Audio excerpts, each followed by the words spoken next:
గారు కొంపదీసి నిద్రపోతున్నాడేంటి? ధ్యానం కళ్ళు మూసుకొని ఎవరినో కాంటాక్ట్ చేస్తున్నారు. అవునా? అబ్బా రామ్ ప్రసాద్, నీకు నిజం చెప్పాలంటే బాధగా ఉంది, కానీ చెప్పక తప్పదు. ఎందుకంటే అది నిజం కాబట్టి. Correct sir, correct. ఏంటి సార్ అది? నీకు 40 ఏళ్ళు వచ్చే వరకు కష్టాలు తప్పవు గురూజీ. అవి మామూలు కష్టాలు కావు, అష్ట కష్టాలనే చెప్పాలి. ఉదాహరణకు అవి ఎలా ఉంటాయంటే, దొరక్క నీకు ఫుడ్ దొరికితే అది నీ నోటికందే లోగా నీ కాలో నీ చెయ్యో తగిలే మట్టిపాలైపోతుంది. నీ వాకలికి తట్టుకోలేక అప్పు కోసం ఎండను పడి వెళితే అక్కడ తాళం వేసి ఉంటుంది. మరో కఠోరమైన నిజమేమిటంటే, నీ దరిద్రాన్ని చూసి భరించలేక నీ భార్య లేచి వెళ్ళిపోతుంది. ఒక్కతేనా ఎవరితోనన్నా? తప్పు. అతని దురదృష్టాన్ని చూసి ఎగతాళి చేయకు రమణ. Sorry sir. ఇదయ్యా రాంప్రసాద్, నువ్వు ఈ 40 ఏళ్ళు ఈ నరకాన్ని అనుభవించక తప్పదు. 40 ఏళ్ళ తర్వాత అలవాటైపోతుంది. ఇక నువ్వు వెళ్ళొచ్చు. ఏమో వెంకటేశ్వరరావు, కులాసైనా రమ్మన్నారట. నీకు శుభవార్త చెబుదామని పిలిపించాను. ఏంటి గురూజీ? నీకు శుక్రమహాదశ ప్రారంభం అవబోతుంది. అంటే సరిగా సెట్ అయిపోయినట్టేనా? ఆల్మోస్ట్ అయిపోయినట్టే. మీరంతా టోపీలు పెట్టుకునే ఉద్యోగాలు కూడా చేసుకుంటారు. ఇప్పటిదాకా మేమందరికీ టోపీలు పెట్టాం కానీ మాకు మేమే టోపీలు పెట్టుకుంటాం ఎప్పుడు అనుకోలేదు గురూజీ. అదే విధి. మరి ఇప్పుడు బిల్ల బంటోతు నుంచి బీట్ కానిస్టేబుల్ వరకు అందరికి నెత్తిమి టోపీలు ఉంటాయి. అందులో ఏ ఉద్యోగం? ఎస్ఐ గారు కూడా టోపీ పెట్టుకుంటారు తెలదా? ఏది మన చదువులకు ఎస్ఐ ఉద్యోగాలు ఇస్తారేంటి? గ్రహాలు శాసిస్తున్నప్పుడు చదువులతో పని లేదు. ఏబిసిడీలు చదివినా చాలు మీ జీవితాలు విచిత్రమైన మలుపులు తిరుగుతాయి. మీకు విపరీతమైన ఫాలోయింగ్ వచ్చేస్తుంది. మీరు చాలా ఫేమస్ అయిపోతారు. వింటానికి చాలా బాగుంది. ఇప్పుడు మమ్మల్ని ఏం చేయమంటారు గురూజీ? ఏమీ చెయ్యదు, వెయిట్ చేయండి. కాలం కలిసి వస్తే అదృష్టమే మిమ్మల్ని గేలం వేసి పట్టుకుంటుంది.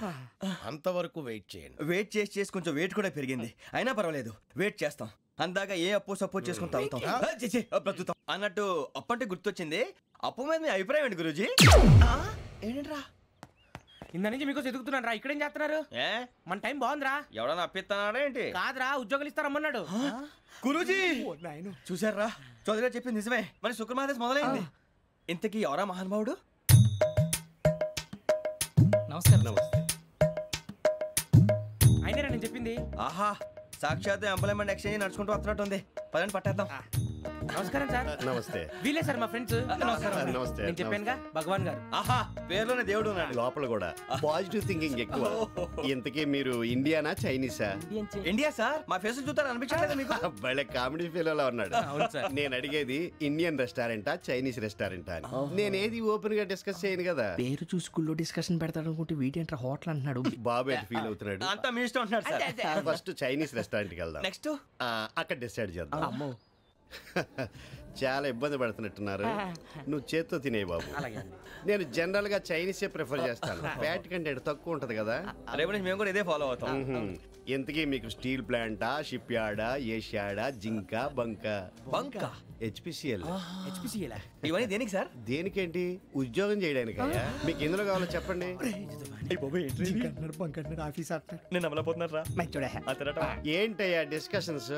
మాకు నీ ఛాయిస్లు ఉంటాయి అనుకోలేదు. మీరు సడన్ గా జింకు బంకు అంటే సింక్ అవడానికి కొంచెం టైం పట్టింది. అదే అదే జేసీ గారు టోపీలు పెట్టుకుని ఉద్యోగం అన్నారుగా. వీటిలో టోపులు పెట్టుకునే జాబ్లు ఎక్కడ ఉన్నాయండి? అన్నిటిలోనే ఉంటాయి, వాటిలో కూడా ఉంటాయి. వాచ్మెన్ ఉద్యోగం కావాలా? ఇంతకీ మీరు అనే జాబ్ ఏంటి సార్? నేను చెప్పేది టోపులు పెట్టుకునే ఉద్యోగం కాదు, టైల్ కట్టుకునే ఉద్యోగం. అది టైల్ కట్టుకోవటం మాకు రాదు. వాళ్ళు కడతారులే. ఇంతకీ మీకు జిఎం కావాలనా, ఏ జిఎం కావాలనా? అట్లా పిలుస్తున్నాడు చూడు బాబు. జిఎం అడిగితే ఎలా ఉంటుందంట? ఏజిఎం అంటే వెంటనే కొంచెం పెద్దదిగా ఉంది.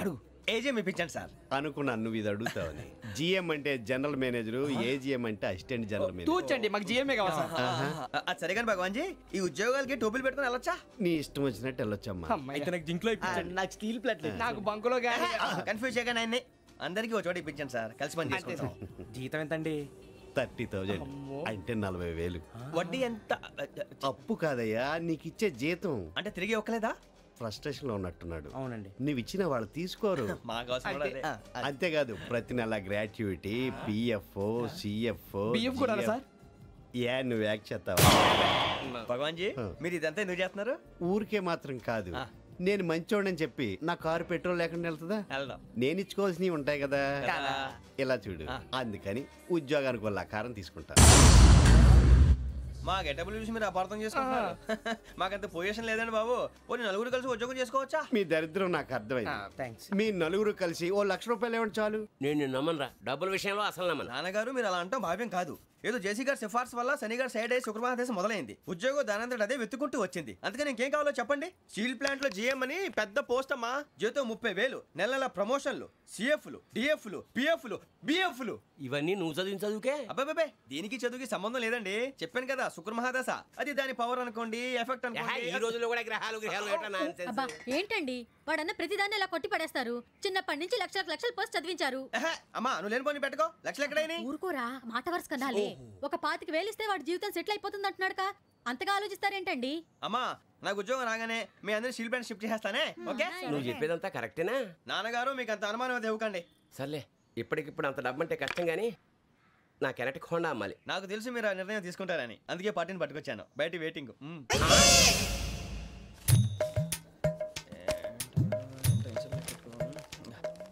ఇవ్వండి.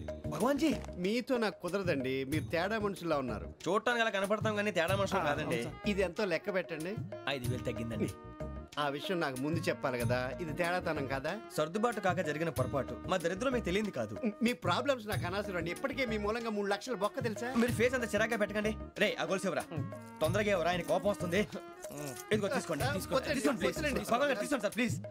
భగవాన్ గారు మీ కోపం తగ్గిందా? కోపం కాదు వెంకటేశ్వరరావు గారు, ఎందుకో మోసాన్ని భరించలేను. అది నా బలహీనత. ఇవన్నీ వదిలేయండి. ఇంకోసారి పొరపాటు జరగదు. మేము ఎప్పుడు జాయిన్ అవ్వాలో చెప్పండి. కొత్త బట్టలు కొనుక్కోవాలి. మీరు ఆ పనిలో ఉండండి. పొద్దున్నే గుడికి వెళ్ళి 9:30 కల్లా మొన్న వచ్చారే ఆ ఆఫీస్కి వచ్చేయండి. మీ అపాయింట్మెంట్ ఆర్డర్స్ రెడీగా ఉంటాయి. 8:30కి వచ్చేస్తాం. మీరు వచ్చిన వాళ్ళ తలుపులు తీరు.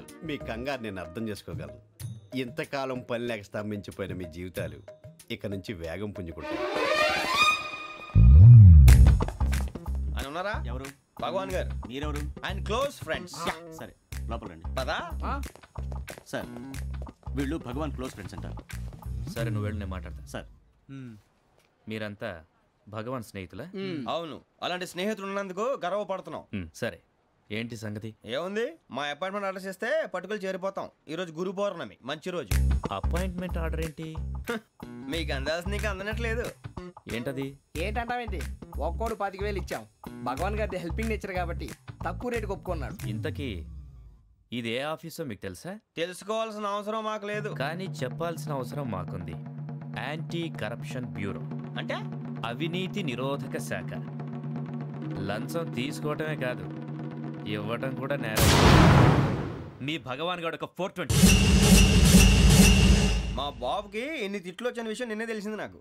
ఇంతవరకు మా బాబు నా ఒట్టుమే చేయలేదని మీ అందరితో గర్వంగా చెప్పుకునేవాడిని. First time man handing record 5,000 తక్కువే నా గోల్ చెలుగు లాగేస్తున్నాడు. అరే కోపడకండి రా, వాడు ఇక్కడే దొరుకుతాడని మా ఫ్రెండ్ చెప్పాడు. తొక్క దొరుకుతాడు.